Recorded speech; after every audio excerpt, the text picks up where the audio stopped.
సుందరారెడ్డి గారు, టాటా గ్రూప్‌కి చెందిన ఒక స్టాక్ రూ. 35 నుంచి దాదాపు 10,300 రూపాయల వరకు పెరిగిందంట. ఆల్మోస్ట్ 29,300% ఇంక్రీజ్ అయిందంట. Yeah! Tata ఎలక్సీ. Right, right, right. So, I think me favourite stack segment అనుకుంటా టాటా గదా!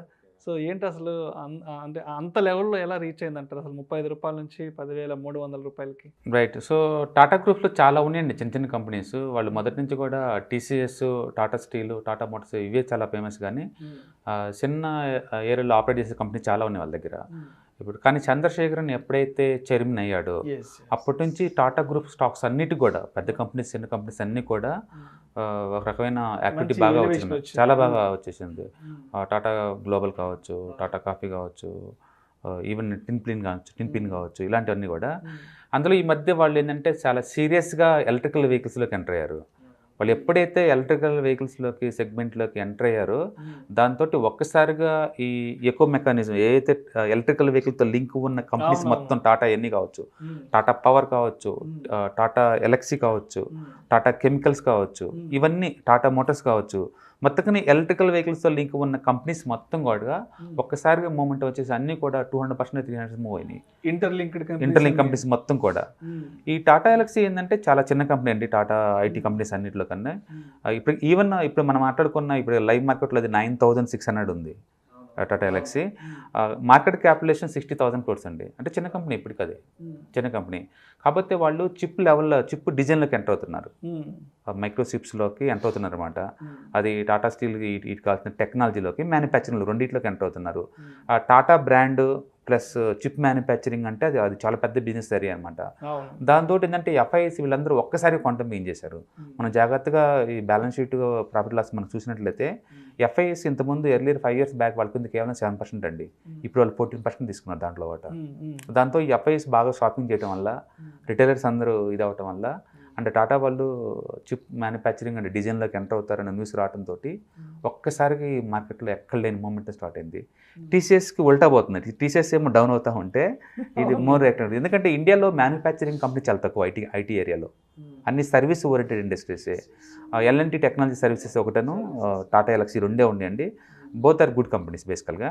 అండ్ ఇది కొంచెం ఎక్స్పెన్స్ అయింది ఇప్పుడు కరెంట్ వాల్యూషన్ దగ్గర, అంటే 60,000 crores దగ్గర. And stock little bit expense ఎందుకంటే 100 PE కోట్ చేస్తుంది. బట్ అగైన్ టాటా అంటే మంచి ఏరియాలో ఉండటం, అంటే ఈవెన్ ప్రాఫిట్ కూడా 5 crores నుంచి 1,000 crores మారటం విత్ ఇన్ ద 10 yearsలోనే. ఓకే. అండ్ టర్న్ ఓవర్ కూడా బాగా పెరగటం. ఇప్పుడు 2,600 crores turn over and 60,000 crores market capitalization దగ్గర. Still lot of room left అండి. కాకపోతే ఒకటి ఎక్స్పెన్సివ్ మాట అయితే నిజం. ఉన్న టోటల్ ఐటీ కంపెనీస్ అన్నింటికల్లా మోస్ట్ ఎక్స్పెన్సివ్ అంటే 100 PE దగ్గర ఆ టాటా ఎలక్సీ ఉంది. కానీ ఎఫ్ఐఎస్ బై చేయటం అండ్ రిటైలర్స్ ఫ్యాన్సీగా ఉండటం అండ్ స్టాక్లో మంచి మూమెంట్ ఉండటం, టాటా గ్రూప్స్ అన్నీ కూడా మూవ్ స్టార్ట్ తోటి ఈ ఫ్యూచర్లో వచ్చే ఈ డిజిటల్ టెక్నాలజీలో టాటా గ్రూప్ నుంచి మేజర్ పార్టిసిపేషన్ దీని నుంచే ఉంటుంది. ఎందుకంటే డ్రైవర్లెస్ కార్స్ మీద వాళ్ళు ఎప్పటి నుంచి ఎక్స్పెరిమెంట్ చేస్తున్నారు. ఈ డ్రైవర్లెస్ కార్స్ మీద అండ్ ఆటోమేషన్ మీద, అంటే డిజిటల్ ఏరియాస్లో వీళ్ళు ఏంటంటే ఇంజనీరింగ్ అండ్ డిజైనింగ్లో చాలా స్ట్రాంగ్ అనమాట టాటా ఎలక్సీ. ముందు రోజులు ఆ ఏరియా ఇయర్లీ యావరేజ్ మీద 25 CAGR మెయింటైన్ చేస్తుంది ఆ ఇండస్ట్రీయే. అంటే టాటా గ్రూప్ బ్రాండ్ ప్లస్ 25% పెరిగే సెక్టర్లో ఉండటం అనేది డెడ్లీ కాంబినేషన్ అనమాట. దాంతో టీసీఎస్లో ఉన్న కొంతమంది కూడా ఇటు మూవ్ అయిందేమో అనిపిస్తుంది నాకైతే. ఎందుకంటే టీసీఎస్ లాస్ట్ 2 years నుంచి పెద్ద మూమెంట్ ఏం లేదు. బట్ ఈ స్టాక్ చూసారనుకోండి లాస్ట్ 2 yearsలో చాలా ఎక్స్ట్రాడినరీగా మూవ్ అయిందనమాట. సో ఎక్స్పెన్సివ్ అనే విషయం పక్కన పెడితే మాత్రం it's extraordinary company and Tatas own company. And రీసెంట్గా చిప్ డిజైనింగ్ అండ్ మ్యానుఫ్యాక్చరింగ్లోకి సాఫ్ట్వేర్లోకి ఎంటర్ అవుతున్నారు. అండ్ ఎలక్ట్రికల్ వెహికల్స్ అనేది పెద్ద థీమ్ కాబట్టి ఆ థీమ్ కావాల్సిన టోటల్ టెక్నాలజీ సొల్యూషన్స్ అన్నీ కూడా దీని నుంచి అందుతాయి కాబట్టి మనం తీసుకోవచ్చు. కాకపోతే దానికి వచ్చే రెవెన్యూలో, టోటల్ రెవెన్యూలో ఆల్మోస్ట్ 40% 5 క్లయింట్స్ దగ్గర నుంచి వస్తుంది. అంటే క్లయింట్స్ చాలా స్పెసిఫిక్, అంటే క్లయింట్ కాన్సన్ట్రేషన్ ఎక్కువ ఉందండి. అది మినహాయించుకుంటే, ఎక్స్పెన్సివ్ అని మినహాయించుకుంటే మాత్రం బెస్ట్ కంపెనీ. సో అయితే ఒక విషయం స్పష్టంగా చెప్పండి. ఆల్మోస్ట్ రూ. 35 నుంచి 10,000 వరకు రీచ్ అయింది కదా. సో అంటే ఎంత లాంగ్ టర్మ్ డ్యూరేషన్ అనేది ఇక్కడ పనిచేసిందంటారు? ఎన్ని ఇయర్స్ పట్టిందంటారు ఈ ప్రైస్కి రీచ్ అవ్వడానికి? సో ఎన్ని ఇయర్స్ పెట్టేదాన్ని బదులు టాటా గ్రూప్ వాళ్ళు ఎంత సీరియస్గా ఈ కంపెనీ తీసుకున్నారు అని అనటం బెటర్ అండి. ఎందుకంటే ఆ గ్రూప్లో ఇది ఒకటే కాదు, ఈవెన్ టాటా కెమికల్స్ కూడా చాలా నెగ్లెక్ట్ చేశారు. చంద్రశేఖరన్ గారు వచ్చిన కాడి నుంచే అది ఒక్కసారిగా మూమెంట్ స్టార్ట్ అయింది. యాక్చువల్ చెప్పాలంటే ఈ పాయింట్ ఆఫ్ టైంలో ఎంటైర్ టాటా గ్రూప్లో చీపెస్ట్ స్టాక్ అంటే టాటా కెమికల్స్ అండి. టాటా కెమికల్స్ చాలా చీపెస్ట్ స్టాక్ అండ్ వాళ్ళు బీభత్సంగా ఎక్స్పాండ్ చేస్తున్నారు. కాస్టిక్ సోడా అయితే 30% అండ్ స్పెషాలిటీ కెమికల్ బాగా అగ్రెసివ్గా ఇన్వాల్వ్ అవుతున్నారు వాళ్ళు.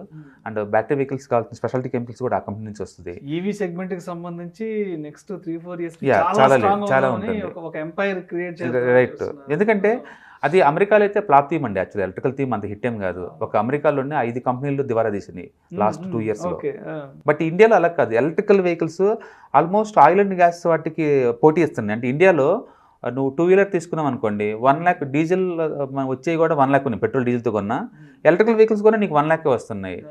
సో ఇక్కడ కాస్ట్ ఏంటంటే అది ట్రెడిషనల్ వాటికి పోటీ ఇస్తున్నాయి. అమెరికాలో అలా కాదు. ఎలక్ట్రికల్ అనగా చాలా ఎక్స్పెన్సివ్ ఉంటాయి, ట్రెడిషనల్ వెహికల్స్ చాలా చీపర్గా ఉంటాయి. అందుకని ప్రైస్ డిఫరెన్స్ ఉంది. బట్ ఇండియా అలా కాదు. అందుకని ఇండియాలో డెఫినెట్గా సక్సెస్ స్టోరీ అండి. అండ్ గవర్నమెంట్ చాలా ఫోకసింగ్ చేస్తుంది కాబట్టి డెఫినెట్గా మన అమెరికాతో ఎలక్ట్రికల్ వెహికల్స్ ఇండియాలో కంపేర్ చేయలేం. కానీ బట్ ఇండియాలో డెఫినెట్గా థీమ్ సూపర్ హిట్ అవుతుంది. అండ్ టాటా వాళ్ళు ఆల్రెడీ లీడింగ్లో ఉన్నారు ఆ ఏరియాలో. అండ్ డెఫినెట్గా టాటా ఎల్ఎక్సీ కావచ్చు, టాటా కెమికల్స్ కావచ్చు, టాటా పవర్ కావచ్చు, టాటా మోటార్స్ కావచ్చు, ఇవన్నీ కూడా గ్యారంటెడ్ ప్యాక్ అనమాట అది. సో పోర్ట్ఫోలియోలో తప్పనిసరిగా డెఫినెట్గా ఎందుకంటే 4 డిఫరెంట్ సెగ్మెంట్స్ అండ్ ఇంటిగ్రేటెడ్ ఒకే థీమ్కి అండ్ ముందు థీమ్ ఉంటుంది. చాలామంది సెటిల్ వేస్తారు ఎలక్ట్రికల్ థీమ్ ఇండియాలో వర్కౌట్ అవుతుంది అంటారు. కానీ నేను వెళ్ళాను ఈవెన్ రూరల్ ఇండియాలో కూడా ఎలక్ట్రికల్ వెహికల్స్ నడుస్తున్నాయండి. ఎలక్ట్రికల్ వెహికల్ నడుస్తుంది ఎందుకంటే మెయింటెనెన్స్ కాస్ట్ చాలా తక్కువ ఉంటుంది కాబట్టి.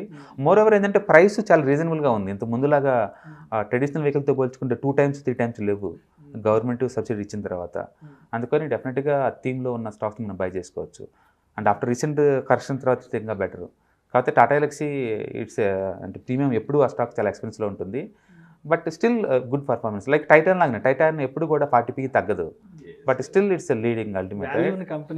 ఎస్ అందుకని పిఈని తీసి పక్కన పెట్టేస్తే గ్రోత్ చాలా ఫాస్ట్ గ్రోత్ అండి. అంటే ముందు ఆ సెగ్మెంటే 25% చొప్పున ప్రయాణం పెరుగుతున్న సెగ్మెంట్ అది.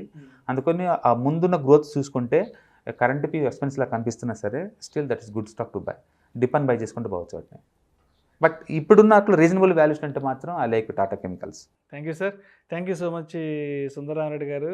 ఈ టాటా గ్రూప్కి చెందిన టాటా ఎల్ఎక్సీకి సంబంధించిన స్టాక్ అనాలిసిస్ గురించి తెలియజేస్తుంది. Thank you so much sir. Thank you sir. ప్రేక్షకులకు విజ్ఞప్తి, ఈ వీడియోలో ప్రస్తావించబడిన అంశాలు కేవలం ప్రేక్షకులకు అవగాహన, ఉదాహరణ కొరకు, అదేవిధంగా ఎడ్యుకేషన్ పర్పస్ కొరకు మాత్రమే ప్రస్తావించడమైనది. స్టాక్ మార్కెట్లో పెట్టుబడులన్నీ కూడా నష్టాలకు లోబడి ఉంటాయి. పెట్టుబడి పెట్టే ముందు మీ అడ్వైజర్ని 1-2 సార్లు సంప్రదించి మాత్రమే తుది నిర్ణయం తీసుకోగలరని మా మనవి.